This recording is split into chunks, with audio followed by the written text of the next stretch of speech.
प्रिय student, जगसूत channel में एक बार फिर से आपका स्वागत है।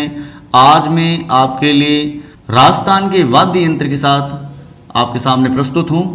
आज के टॉपिक में राजस्थान के जो वाद्य यंत्र हैं उनकी हम चर्चा करेंगे। तो देखिए, मैंने आपको ये पूरा टॉपिक समझाने के लिए प्रयास किया है। तो हमेशा एक टॉपिक को बनाने के लिए एक ही गाना यूज होता है, लेकिन इस बार मैंने आपके लिए पैरोडी सॉन्ग जैसे अलग अलग गाने के माध्यम से आपको सारे वाद्य यंत्र, क्योंकि वाद्य यंत्र अलग अलग प्रकार के हैं, जैसे अवनद या ताल या चमड़ा वाद्य यंत्र, तत्व वाद्य यंत्र, फूंक या सुशीर वाद्य यंत्र, धातु या घन वाद्य यंत्र। तो इसके बारे में थोड़ा सा मैं आपको पहले इसका परिचय दे देता हूँ। जैसे मैंने आपको बताया, अवनद या ताल या चमड़ा वाद्य यंत्र, कहने का मतलब ये है कि अवनद या ताल वाद्य यंत्र किन्हें कहा जाता है? जिन पे चमड़ा मढ़ा हुआ हो। जिन वाद्य यंत्रों पे चमड़ा मढ़ा हुआ होता है, यानी चमड़े से उन्हें ढका होता है, चमड़ा उस पे चढ़ाया जाता है और फिर उन्हें बजाया जाता है, तो वो अवनद या ताल या चमड़ा वाद्य यंत्र कहलाते हैं। इसके लिए मैंने गाना ही ऐसे चुना है, ढोला, ढोल, नगाड़ा, इन पे सब पे चमड़ा चढ़ाया होता है। तो ऐसे गाना नाम याद आते आपको पता लग जाएगा कि जो मैं गाने में जिन जिन वाद्य यंत्रों का नाम ले रहा हूँ, जैसे खंजरी है, ध्योसा है, मांदल, भाटा, तासा, गुंडी, नगाड़ा, चंग, ढोल, दमामा, डेरू, पखावज, ढोलक, नौबत, डफ, डमरू, ये सारे के सारे आपके गाने की टोन से पता लग जाएगा कि ये सारे के सारे अवनद या ताल या चमड़ा वाद्य यंत्र है। तो देखिए, गाने की तर्ज में बता दूं आपको। गाने की जो तर्ज है, ढोला, ढोल, नगाड़ा बाजे, तो एक बार मैं गाकर बता देता हूँ और फिर गाने के जस्ट बाद ही मैं पूरा ये सूत्र आपको सुना देता हूँ ताकि आपको याद करने में आसानी रहेगी। तो सुनिए।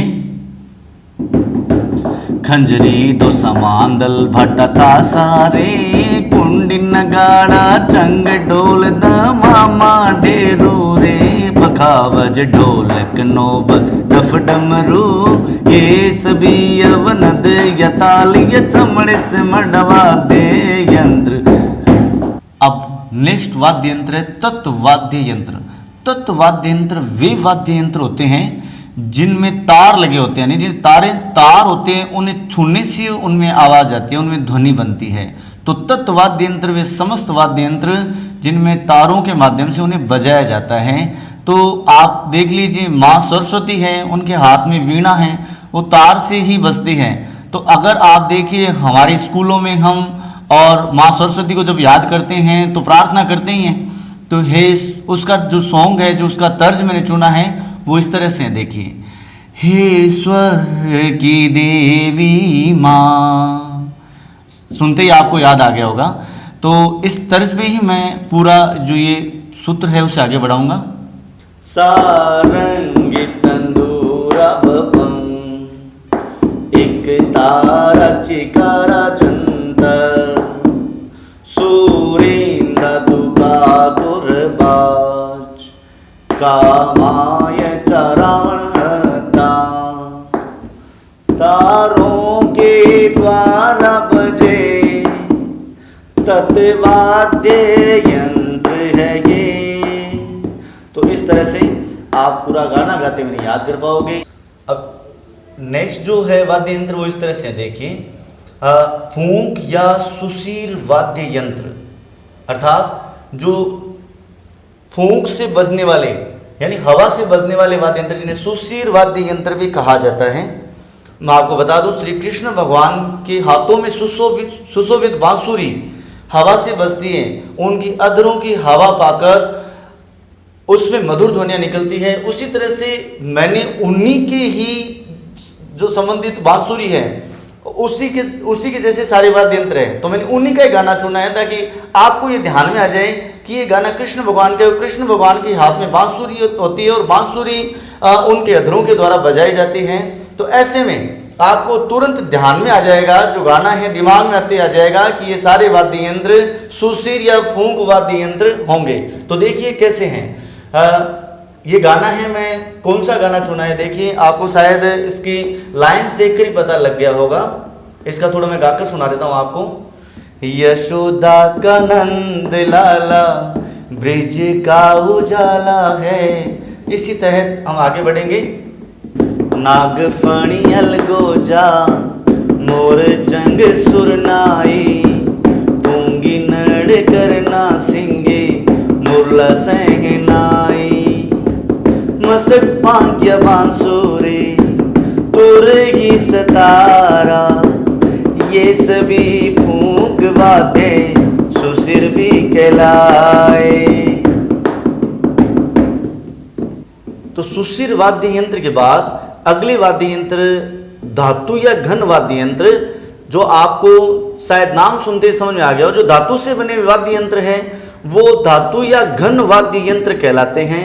तो देखिए मैंने यहाँ स्कूल चले हम गाना चुना है, एक मतलब इतना शानदार गाना कि इसको सुनते ही ऐसा लगता है कि वापस स्कूल की तरफ फिर से चल पड़े। तो कहने का मतलब ये जो स्कूल चले हम, यानी स्कूल जाएंगे तो घंटी की आवाज़ जरूर सुनाई देगी, और घंटी से हमें ये जरूर ध्यान में आ जाएगा कि यानी स्कूल चले हम, यानी घंटी से हमें ये ध्यान में आ जाएगा कि घंटी बजते ही हमें वो घंटी दिखाई देगी और धातु भी दिमाग में आ जाएगी। तो धातु से बने हुए जितने वाद्य यंत्र हैं वो इनमें आएंगे। तो देखिए थाली है, चिमटा है, बरनी है, घड़ा, लेजिम। आप घड़ा मिट्टी का ना समझे, धातु का घड़ा होता है उससे समझे आप। झालर, खड़ताल, मंजीरा, करताल, घुंघरू, रमझोल, घुरालियों, ये देखो आप वाद्य यंत्र आपको दिखाई दे रहे हैं। तो इस तरह आप धातु या घन वाद्य को याद करने के लिए मैंने गाना भी वैसा ही चुना। देखिए आपको पता है कि शुरू से हम जितनी वाद्य यंत्र अभी तक हमने चर्चा की उनमें सबको कहीं ना कहीं अटैच करते हुए चल रहे हैं, ताकि गाना सुनते ही आपके दिमाग में उसका दृश्य बने और दृश्य बनाकर आप उसको तुरंत याद कर पाए। तो एक तरह से स्कूल चले हम को हम याद करेंगे तो इसकी थोड़ी सी मैं गाने के माध्यम से आपको आवाज़ सुना दूं। रोके से ना रुके हम, मर्जी से चले हम, स्कूल चले हम, स्कूल चले हम, स्कूल चले हम, स्कूल चले हम। इस तरह से ये सॉन्ग है। पूरा तो मैंने इसलिए सुनाया था कि आपको समझ में आ जाए, क्योंकि शिक्षा के क्षेत्र में बच्चों को मोटिवेट करने के लिए इस गाने को बनाया गया था। तो यहाँ पर आपको इसी के माध्यम से पूरा मैं सुनाते हुए आगे बढ़ता हूँ।